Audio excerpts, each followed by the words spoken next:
Micro fiction انتقام. اپنے لچھن درست کر لے نامراد، جیسی تو خود ویسی تیری اولاد. وہ اسے لاتوں گھونسوں سے پیٹتا ہوا مغلظات بکتا ہوا باہر نکل گیا اور وہ اپنے زخموں کو سہلانے لگی. جانے کن نہ کرتا جرموں کی سزا مجھے مل رہی ہے اور میں سی بھی نہیں کر سکتی. جوان بچوں کا بھی لحاظ نہیں. وہ اپنی سوچوں میں غلطہ تھی.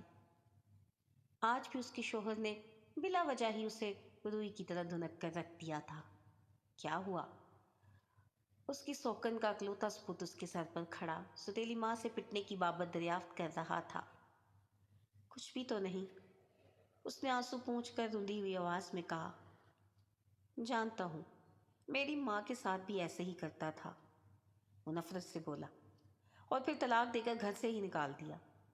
اس کی دماغ کا خلل ایسے ہی نہیں جانے والا.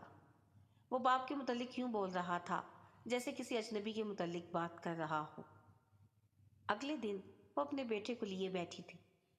جانو، کچھ وقت سے میں نے ایک بات نوٹ کی ہے.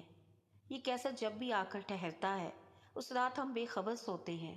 کہیں کچھ گڑبڑ تو نہیں؟ نہیں ماں، تجھے وہم ہوا ہوگا. وہ تو بے زدر سا لگتا ہے. رشتے میں وہ ہمارا بھائی ہے. میری بہن اس کی بھی بہن ہے. جانو نے ماں کی شک کی تردید کی. اچھا، وہ مطمئن تو نہ ہوئی مگر بیٹے کے کہنے پر خاموش ہو گئی. وہ دودھ ابال کر باورچی خانے سے نکلی ہی تھی کہ کیسر پانی پینے کی غرض سے آ گیا. کیسر پانی پی کر بستر پر لیٹ چکا تھا. اس نے دودھ کے گلاس بھرے اور چاروں بچیوں اور دونوں بیٹوں کو دیے. آخر میں وہ اپنا اور اپنے شوہر کا گلاس اٹھا کر کمرے میں لے آئی. اس رات جانو نے دودھ نہیں پیا تھا.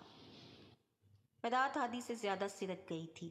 جانو اٹھا اور کیسر کے بستر کی طرف دیکھا. وہ نہیں تھا. وہ دبے قدموں اٹھا. دفتن اس کی نظر اپنی بہن کے بستر پر پڑی. وہ بھی نہیں تھی. وہ بغیر آواز پیدا کیے بغل والے کمرے کی طرف گیا. وہ دونوں وہیں تھے.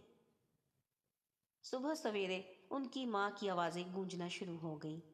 جانو، یہ کیا؟ رات کو دودھ نہیں پیا؟ گلاس جوں کا توں پڑا ہے.